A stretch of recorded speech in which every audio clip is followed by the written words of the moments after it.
Aujourd'hui, je veux m'adresser à toi, conseillère en images, qui est peut-être bloqué devant ton écran en ce moment. Qu'est-ce que je vais bien pouvoir poster sur mes réseaux sociaux? Tu te dis peut-être, tout le monde fait déjà des avant-après. Tout le monde donne des conseils morphos. Tout le monde partage ses astuces dressing. Alors à quoi bon? Pourquoi moi? Pourquoi maintenant? Eh bien, je vais te dire un truc. Ce qui fera la différence, ce n'est pas le format, ce n'est pas l'idée, ce n'est pas le contenu, mais c'est toi. Oui, toi. Ton regard, ton avis, ton expertise, ton énergie. Parce que je te le dis, les contenus qui ont le mieux marché pour moi, ce ne sont pas les posts parfaits, léchés, hyper travaillés. Non. Ce sont les contenus dans lesquels je me suis montrée telle que je suis. Je n'aime pas les collants noirs. Je n'aime pas les baskets. Et même mieux. Cette blouse que je porte ne me va pas. Elle me fait un ventre de femme enceinte. Et j'explique pourquoi je la porte malgré tout. Ces contenus-là, ils interpellent parce que c'est authentique, parce que c'est moi, parce que ça donne envie de discuter. Alors dans cet épisode de podcast, je vais partager avec toi des idées classiques pour débloquer ton inspiration, mais surtout des pistes un peu plus audacieuses, un peu plus inattendues, peut-être un peu plus alignées aussi avec ta personnalité, pour que tu puisses oser te montrer tel que tu es, et non comme une copie de ce qu'on voit partout. Ce que je veux que tu retiennes, c'est une chose. Ose être toi-même. C'est ça ton super pouvoir. C'est du personal branding. C'est ce qui fait que les gens vont s'arrêter, écouter et te choisir toi parmi toutes les autres. Pas parce que tu es parfaite, mais parce que tu es authentique, parce que tu es sincère, parce que tu assumes ton point de vue et parce que tu as un regard différent.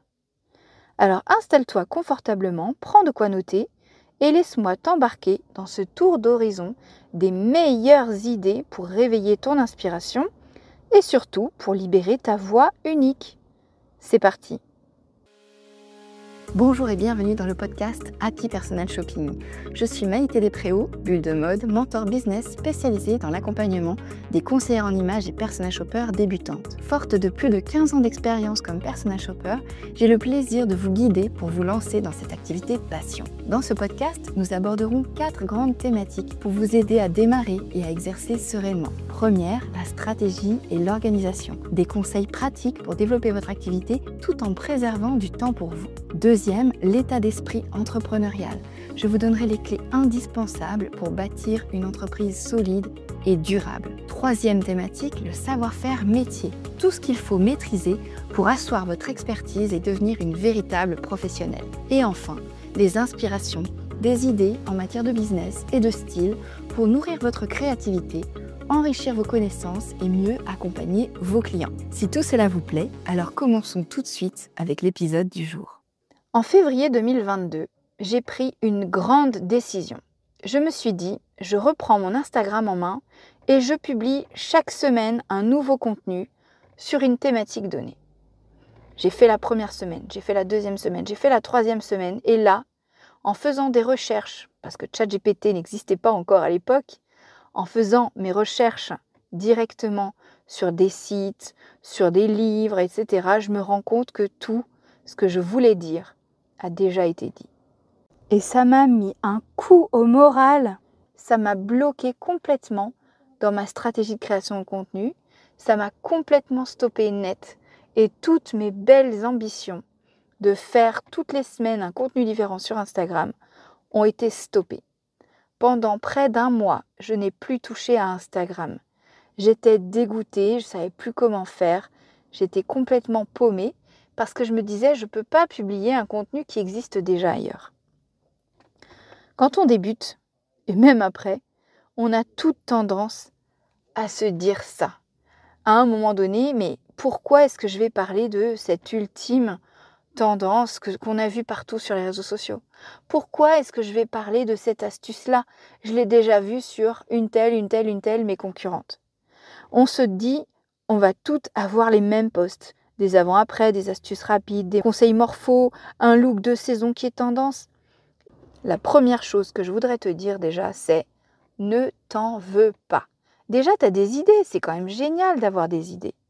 Et ensuite, tous ces contenus qui se ressemblent et qu'on retrouve chez toutes les conseillères en images quelque part, c'est pas un mal en soi, c'est un bon format de base. Le piège, c'est que les contenus se ressemblent trop parce que tu n'apportes pas ta touche à toi. Et c'est ce qui fait que finalement, comme ils se ressemblent tous, du coup, on n'arrive plus à différencier qui est qui. Résultat, les personnes prennent les conseils, mais elles ne retiennent pas qui a donné le conseil. Et toi, de ton côté, tu t'épuises, tu doutes et tu perds ton élan. Comme moi, j'ai pu le perdre en mars 2022. Tu vois ce que je veux dire ? C'est un peu comme si on parlait avec la voix des autres au lieu de faire entendre notre voix. Je vais te dire un truc tout simple.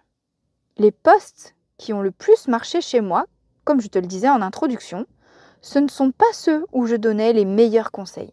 Non. D'ailleurs, le record, mon post record, c'est un post dans lequel j'ai partagé mon point de vue. Je te l'ai dit, j'ai fait des vidéos où je disais « je n'aime pas les collants noirs, je n'aime pas les baskets ». Et je prenais cet angle de dire « non, j'aime pas ». Et en général, quand on a un schtroumpf grincheux dans son entourage, ça fait rire, ça interpelle. C'est exactement ce que je voulais faire avec mes contenus « je n'aime pas ». Mais celui qui a le plus marché pour moi, c'est un contenu dans lequel je disais « tu vois cette blouse, je l'adore. Et pourtant, elle ne me va pas. On dirait que je suis enceinte. » Et en fait, je m'en fiche, je la mets quand même. Et tu sais quoi ? J'ai expliqué en fait ma vision des choses, mes critères et aussi mon expérience. Et c'est là que la magie a marché, que les gens ont réagi. Ils ont commenté, ils ont débattu, ils se sont appropriés ce contenu et surtout, ils se sont rappelés de moi. Parce que j'ai osé dire quelque chose de vrai, de personnel, de différenciant. Alors ce que je vais faire maintenant, c'est partager avec toi 10 idées de contenu pour réveiller ton inspiration et tu verras qu'ils sont un peu poil à gratter. Et je l'assume complètement. Parce que ces idées-là, tu pourrais les avoir toi aussi. Mais ce que je vais t'apporter là, ce sont ces idées un peu moins sages, des contenus qui secouent, un petit peu évidemment, gentiment, qui vont interpeller les gens qui vont regarder. Parce que c'est ça qui va créer de l'impact. Plutôt que de faire un avant-après classique, essaye d'apporter une touche émotionnelle. Donne ton avis. Sors du simple visuel pour raconter quelque chose qui est intérieur, une transformation qui est beaucoup plus profonde parce qu'elle va apporter cette émotion. Plutôt que de parler d'une tenue, parle plutôt de l'état émotionnel dans lequel se trouvait ta cliente avant de faire appel à toi et après avoir fait appel à toi. Première version, une femme qui se cache. Deuxième version, une femme qui ose s'affirmer, qui ose dire oui, qui ose dire non. Deuxième idée. Plutôt que de partager des conseils que tout le monde va partager, partage des astuces un peu rebelles. Quand je te parle des collants noirs, moi je trouve ça pas très joli, des collants noirs sur une silhouette qui est déjà foncée en hiver. Je préfère conseiller des collants un peu moins opaques. Et ça, c'est pas forcément ce que pensent toutes les conseillères en images. Tu peux aussi parler des conseils les plus nuls qu'on puisse donner. Comme ça, tu casses les codes, tu montres que tu récites pas une leçon, mais que tu affirmes ton expertise à toi. Troisième exemple, partage des confessions, des coups de gueule. Arrêtons de dire que l'apparence ne compte pas. C'est une hypocrisie totale. Combien de personnes vont dire « mais non, c'est la beauté intérieure qui compte, etc. » et qui pourtant vont juger les gens d'après leur manière de s'habiller. Franchement, tout le monde. Donc, plutôt que de dire ça, vas-y, enfonce le clou. Oui, j'ai déjà jugé une cliente sur son look et ça m'a honteusement appris ça. Tu vois ce que je veux dire ? Ça va montrer que tu es humaine, que tu es vulnérable, que tu es honnête et ça crée un lien de confiance très puissant. Quatrième idée. Les mythes et réalités qui vont venir secouer les personnes à qui tu t'adresses. Non, il n'y a pas que les minces qui peuvent porter des crop tops. Non, le sur-mesure n'est pas réservé aux riches. En faisant ça, tu vas ouvrir des portes mentales, tu vas débloquer des prises de conscience, tu vas élever la conversation bien au-delà des clichés. Et donc, tu vas être intéressante. Cinquième clé. Les erreurs que tu as pu faire. Les pires looks que j'ai pu avoir et pourquoi ils n'étaient pas bien, je vous explique. La fois où je me suis plantée, dans un shopping client et où j'ai appris à sauver la situation. Montre que tu n'es pas parfaite, mais que tu es résiliente, expérimentée, authentique. 6e contenu. Parle des tendances, mais prends position. Quand je parle des ballerines, moi je dis que je n'aime pas ça. Je n'aime pas les ballerines et pourtant, c'est la grande tendance de ce printemps. Eh bien, tu sais quoi? Je suis sûre que toi aussi, il y a des choses que tu n'aimes pas dans les tendances. Ben, parle-en. Dis pourquoi tu n'aimes pas ça. Explique, justifie, montre que tu penses par toi-même, que tu n'es pas un mouton qui suit bêtement les dictates des journaux de mode. Tu verras que tu vas avoir parmi tes fans d'autant plus de personnes qui vont se sentir connectées à toi.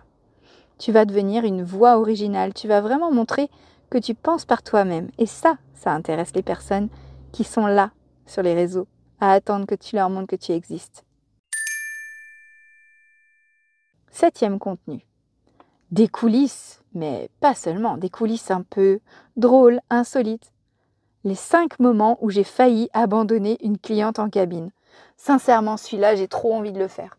Déjà, rien que de penser à ce que je vais pouvoir dire, je me creuse les méninges. Donc je me dis que ça peut vraiment être drôle.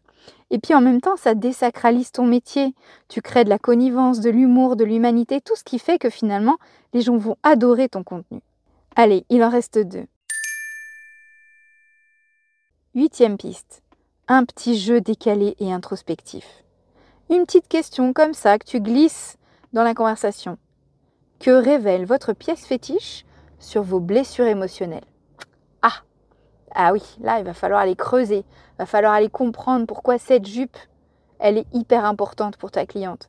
Eh bien, le fait de pouvoir, toi, prendre du recul, le faire pour toi éventuellement, mais ça va aussi montrer comment tu travailles aux personnes que tu accompagnes. Et cet aspect psychologique, si c'est quelque chose qui te touche, mets-le en avant.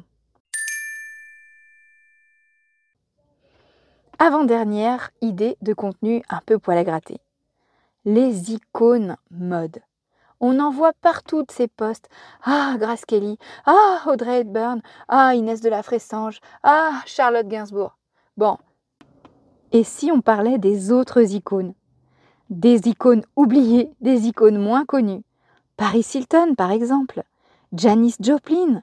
Des personnalités qui ont marqué leur temps, qui ont marqué leur mode aussi, et que tes clientes futures seront ravies de découvrir avec ta vision des choses. Avec ce type de contenu, tu vas surprendre, tu vas nourrir la curiosité des personnes qui te suivent, tu vas même la cultiver. Donc autant dire que c'est tout bénef pour toi. Et dernière idée de contenu un peu poil à gratter. Prends position sur des sujets qui fâchent. Et ça, c'est en lien avec ton manifeste, ce qui fait que tu es toi et toute la démarche de personal branding qu'on voit dans le module 3 de la formation Odyssée. Qui es-tu? Pourquoi fais-tu ce métier? Qu'est-ce qui te révolte? Prends position. Je le dis, les influenceuses mode nuisent à votre style. Les morphologies en lettres, une grille qui vous limite plus qu'elle ne vous libère, crée du débat. Positionne-toi comme une experte qui a des choses à dire, pas juste à vendre. À ce sujet, je t'invite à écouter l'épisode de podcast que j'ai pu faire sur la morphologie justement ou sur la colorimétrie, dans lequel j'explique très clairement que je ne suis absolument pas d'accord avec les méthodes de concert-image classiques. Je te remets les liens dans la description de cet épisode si ça peut t'inspirer. Bref, tu l'as compris, si tu veux faire un contenu qui va toucher ta cible en plein cœur, qui va faire qu'elle va se sentir vraiment liée à toi, voilà quelques idées qui peuvent t'aider. Et avant qu'on ne se quitte, je voudrais te laisser sur ce message essentiel. Sur les réseaux sociaux comme dans la vie, il ne s'agit pas de plaire à tout le monde. Il s'agit d'être aligné avec toi-même, de porter fièrement ce que tu crois, d'oser dire ce que tu penses, d'oser montrer ce qui fait ta différence à toi. Ce qui fera que quelqu'un s'arrête sur ton post, ce qui fera que quelqu'un aura envie de te suivre, de travailler avec toi, ce n'est pas un avant-après parfait, ni une astuce qui a été vue 1000 fois, mais ton regard unique, ton énergie, ta voix, ta signature personnelle. Alors s'il te plaît, ne tombe pas dans le piège de la comparaison. Ne te dis pas comme moi j'ai eu l'erreur de faire en février 2022. Voilà, ce contenu-là, il est meilleur que le mien, cette fille-là, elle est meilleure, elle a plus d'idées, elle est plus inspirée, elle a déjà tout dit, ça sert à rien que je dise moi. Non, toi aussi tu as des choses à dire, assume-les. Et c'est justement parce que c'est toi, avec ton histoire, ton style, ton approche, que ça va avoir énormément de valeur.